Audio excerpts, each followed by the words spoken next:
5 सालों में। वो पूरे समालखा की 55-60 हज़ार जनसंख्या के पास आप जाकर पर्सनली व्यक्तिगत मेरा निवेदन है, व्यक्तिगत तौर पर जाइए, हर वार्ड में जाइए। अगर आप एक भी काम ढूंढ के लेके आएंगे कि 5 साल बीते 5 साल में यहाँ हुआ है, एक ईंट तो दूर एक बजरी भी अगर कहीं लगी है तो जवाब सजा देंगे मैं भुगतने के लिए। तो सम्माननीय है, बड़े हैं अशोक उच्छल जी, उनका कार्यकाल समालखा वासियों ने बखूबी देखा है। यहाँ वो चेयरमैन रहे हैं, चाहे थोड़े समय के लिए रहे हों, लेकिन वो रहे हैं और भ्रष्टाचार में लिप्त रहे हैं। उनके कार्यकाल में रेलवे स्टेशन के पास पार्क की पता ही नहीं लगा, उनको उखाड़ करके कब कहाँ बेच दिया गया। हमने उसकी इंक्वायरी के लिए आदरणीय डीसी साहब को भी लिखा, सरकार को भी लिखा। उस समय तत्कालीन चेयरमैन भी अशोक उच्छल जी ही थे। उसका अभी तक कोई हमें पता ही नहीं लगा कि वो कहाँ गया, वो जमीन खा गई, आसमान निकल गया। कहता हूँ कि जितना सुभाष कुहाड़ जी ने समालखा में काम किया तो बेसंकोच कहता हूँ मैं कि टिकट उनकी होनी चाहिए थी।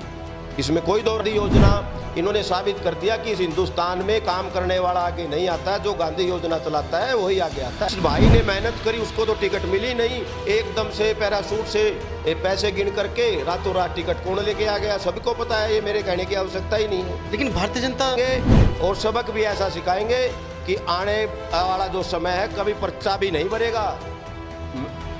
भारतीय जनता पार्टी, मैं तो जनता से ये अपील करता हूँ, समालखा का अगर विकास आपको कराना है सोच समझ के कराइए।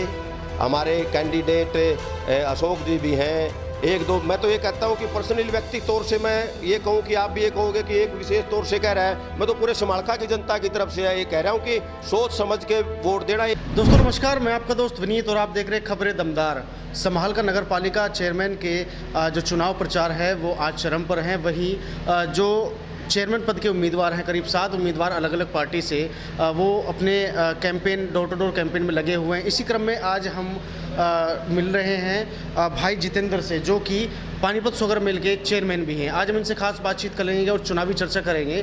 तो जितेंद्र भाई, आपका बहुत बहुत स्वागत है। धन्यवाद आपका। सबसे पहले तो आपको बधाई देता हूँ कि आप समाज के एक चौथे स्तंभ के रूप में अपना कार्यभार बखूबी निभा रहे हैं। जितेंद्र भाई, बात करें समालखा की जनता की तो करीब यहाँ 55,000 की जनसंख्या का ये क्षेत्र है और वोटर्स की बात करें तो 31-32 हज़ार वोटर्स यहाँ पर मौजूद हैं। आमतौर पर देखा जाए तो जनता को समस्याओं से जूझना पड़ता है, चाहे वो चुनाव हो या फिर चुनाव के बाद की बात हो। तो आखिर आपकी नज़रों में वो कौन सी समस्याएँ हैं जिसमें आपको लग रहा है कि जनता इन समस्याओं से हाल ही में जूझ रही है? देखिए, आप ये क्वेश्चन पूछिए कि यहाँ काम क्या हुआ है पिछले 5 सालों में। वो पूरे समालखा की 55-60 हज़ार जनसंख्या के पास आप जाकर पर्सनली व्यक्तिगत मेरा निवेदन है, व्यक्तिगत तौर पर जाइए, हर वार्ड में जाइए।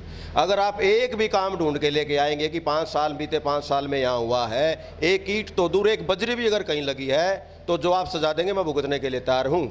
समालखा में पिछले 5 साल में सबसे पहले तो मैं कहना चाहूँगा, जब भी जो कैंडिडेट बीजेपी ने यहाँ पर उतारा है, हमारे तो सम्माननीय हैं, बड़े हैं अशोक उच्छल जी, उनका कार्यकाल समालखा वासियों ने बखूबी देखा है। यहाँ वो चेयरमैन रहे हैं, चाहे थोड़े समय के लिए रहे हों, लेकिन वो रहे हैं और भ्रष्टाचार में लिप्त रहे हैं। उनके कार्यकाल में रेलवे स्टेशन के पास पार्क की अनुमति दी थी हरियाणा सरकार ने। पार्क आधा भी नहीं बना, ठेकेदार को पूरी पेमेंट पहले रिलीज कर दी गई, ठेकेदार काम छोड़ के भाग चुका है, वो पार्क अधूरा पड़ा है, लोग समालखा के परेशान हैं।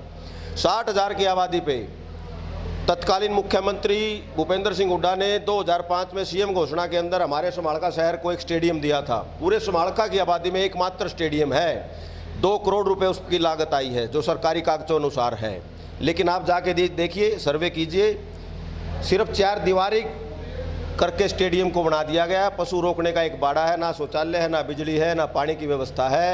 वहाँ 3 तो 100 से ज़्यादा तो कबड्डी के प्लेयर हैं, एथलेटिक्स के प्लेयर हैं, 300-400 खिलाड़ी वहाँ आसपास के गांव से अभ्यास करने के लिए आते हैं। एक तरफ तो ये सरकार के लोग बड़े बड़े वादे करते हैं, खेलो इंडिया खेलों का आयोजन करते हैं, करोड़ों रुपए उस पर खर्च करते हैं, लेकिन जब स्टेडियमों की बात आती है तो आप जा करके देख लेना, वहाँ सिर्फ भेड़ और बकरियाँ रोकने का एक बाड़ा बना के रख दिया, ना कोच की व्यवस्था है ना। और ऐसे में कौन अपने बच्चों को, कौन अपनी लड़कियों, कौन अपनी बेटियों को अभ्यास के लिए भेजेगा? ना कोचेज की व्यवस्था है, ना लड़कियों के लिए चेंजिंग रूम की कोई व्यवस्था है।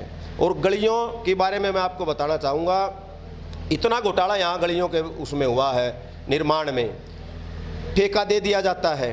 हम और आप जब अपना कोई घर बनाते हैं तो अपना घर हम जो सबसे कम रेट में ठेकेदार बनाता है उसको दिया जाता है। भाई ठेकेदार कोई 10 रुपये में बनाएगा तो हम ये सोचते हैं कि 8 रुपये में हमारा घर बनाए, लेकिन इस नगर पालिका में ऐसा माहौल पैदा किया कि जो दुगने रेट में बनाता है उसको ठेका दिया जाता है। ये तो अपने आप में एक अचंभे की बात है।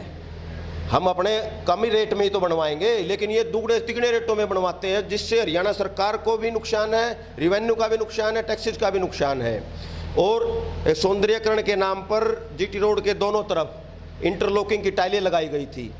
उन टाइलों का आज तक पता ही नहीं लगा, उनको उखाड़ करके कब कहाँ बेच दिया गया।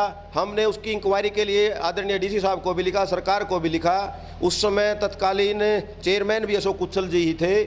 उसका अभी तक कोई हमें पता ही नहीं लगा कि वो कहाँ गया, वो ज़मीन खा गई, आसमान निकल गया, कहाँ गई वो करोड़ों रुपए की टाइलें थी। जितेंद्र भाई, भ्रष्टाचार की बात करें तो अशोक कुच्छल जो कि भी बीजेपी के उम्मीदवार हैं, उन पर आरोप थे कि उन्होंने पैसे देकर के पार्षद खरीदे। लेकिन ये जो आप खुलासे कर रहे हैं कि जैसे कि हर एक काम में भ्रष्टाचार की नींव आप बता रहे रखा गया, पार्क हो या फिर स्टेडियम हो, ये तो भ्रष्टाचार अभी खुला है। लेकिन सवाल ये है कि भारतीय जनता पार्टी ऐसे लोगों को टिकट कैसे दे रही है? इनकी कार्यशैली ही आरंभ से ये रही है। ये सिर्फ अगर इनकी टिकट वितरण में विधानसभा लोकसभा में भी देखोगे, 1-2 अच्छे आदमियों को टिकट देकर उसका ढिंढोरा ज़्यादा पीटते हैं, नहीं तो 99% भ्रष्ट लोगों को टिकट देते हैं। इनका तो इतिहास रहा है, विधानसभा हो या लोकसभा हो। और ये जो समालखा में अशोक कुच्छल जी को टिकट दे, ये आप सच कह रहे हो। पता नहीं आपको किस माध्यम से पता लगा, लेकिन मैं तो आपको शाबाशी देता हूँ, आपको अप्रिशिएट करता हूँ कि आपके नॉलेज में ये बातें हैं और पूरे समाज के नॉलेज में ये बातें हैं। कम से कम 1.5 से 2 करोड़ रुपए का टिकट में घोटाला यहाँ हुआ है टिकट लेने के लिए। जब बीजेपी ने भ्रष्टाचार के मामले में लिप्त आदमी को टिकट दी है तो समालखा के लोग उनसे क्या उम्मीद कर सकते हैं? वो ईमानदारी से काम कर सकते हैं? वही समालखा की जनता से जब हमने बातचीत की तो हमें एक बात पता चली कि ये जो बीजेपी के कैंडिडेट हैं अशोक कुच्छल जी, भारतीय जनता पार्टी का जो टिकट है वो सुभाष कुहाड़ जी को जाने वाला था।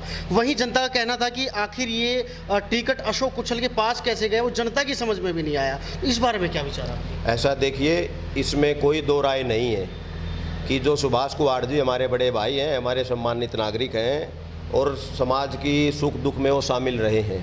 और मैं निसंकोच कहता हूँ कि जितना सुभाष कुहाड़ जी ने समालखा में काम किया, तो बेसंकोच कहता हूं मैं कि टिकट उनकी होनी चाहिए थी। इसमें कोई दो राय नहीं है उनके काम के हिसाब से। लेकिन उस बेचारे भाई को भी ठग लिया गया, उस बेचारे भाई के साथ भी अन्याय किया गया।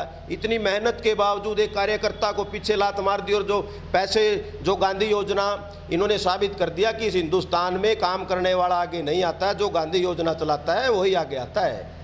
क्या लगता है आपको, मतलब ये टिकट में भी कोई धांधली हुई है? पक्का हुई है, श्योरिटी है। ये तो पूरा समालखा 60,000 लोग कह रहे हैं इसको तो, और यहाँ के लोग नहीं कह रहे। आसपास गन्नौर चले जाइए, पानीपत चले जाइए, वहाँ के लोगों में भी चर्चा का विषय है कि जिस भाई ने मेहनत करी उसको तो टिकट मिली नहीं। एकदम से पैराशूट से पैसे गिन करके रातों रात टिकट कौन लेके आ गया, सबको पता है। ये मेरे कहने की आवश्यकता ही नहीं है। लेकिन भारतीय जनता पार्टी तो कहती है कि हम जीरो टॉलरेंस पे काम कर रहे हैं, भ्रष्टाचार मुक्त देश को बना रहे हैं, और वहीं आप कह रहे हैं कि टिकट में जो है खरीद फरोख्त का काम चल रहा है। कहाँ जीरो टॉलरेंस है?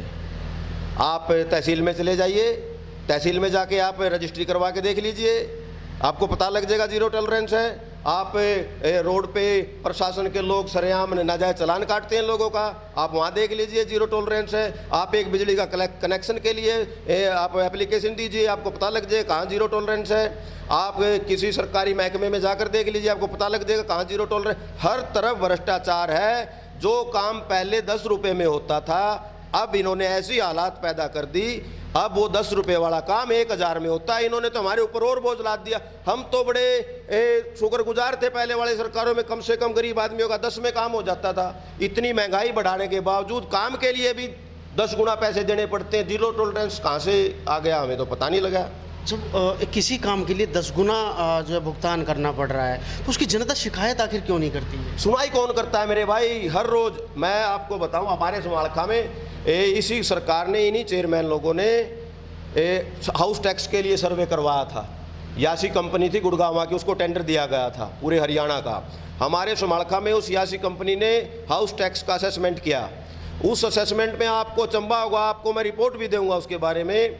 नाम भूपेंद्र, असेसमेंट में जितेंद्र, नाम बिमला, असेसमेंट में सरला, प्लाट 100 गज का, असेसमेंट में 400 गज का, किसी के गज कम कर दिया, किसी का नाम बदल दिया, किसी के बाप का नाम बदल दिया, इस यासी कंपनी के लोगों ने और उसकी एवज में सरकार ने करोड़ों रुपया उसको दे दिया।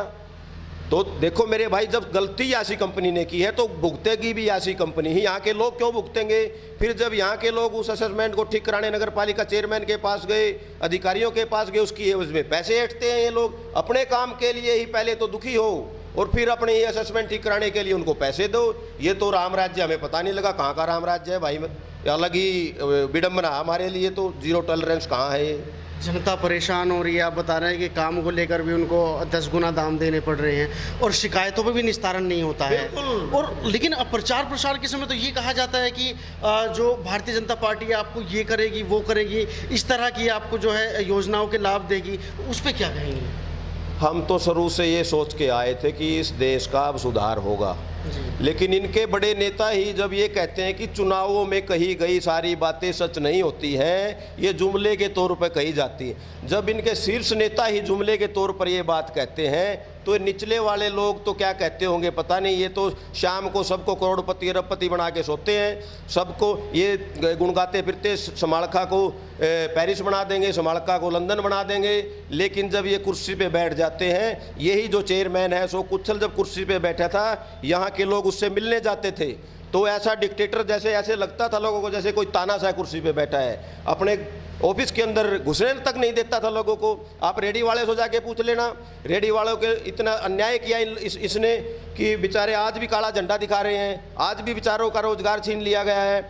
अब ये उनके पास वोट मांगने भी नहीं जा सकता। और बताता हूँ मैं, जो खिलाड़ियों की बात थी, हमारे स्टेडियम के 200 खिलाड़ी इसके पास आए थे कि हमारे स्टेडियम में सुधार करवा दीजिए। इसने मिलने तक मना कर दिया था उन खिलाड़ियों से, खिलाड़ियों को नगर पालिका के ऑफिस से बाहर तक कर दिया था इन्होंने। तो इनसे हम क्या उम्मीद लगाएं? जिसको हमने बरत लिया, जिसको हमने एक बार देख लिया, उसको तो हम चुन सकते हैं भाई। जिसको हमने देखा ही आज तक नहीं है, पता नहीं वो क्या क्या सपने दिखाएगा। लेकिन इसने जो सपने दिखाए तो सारे झूठे निकले। इसको तो हमने एक बार बरत के देख लिया।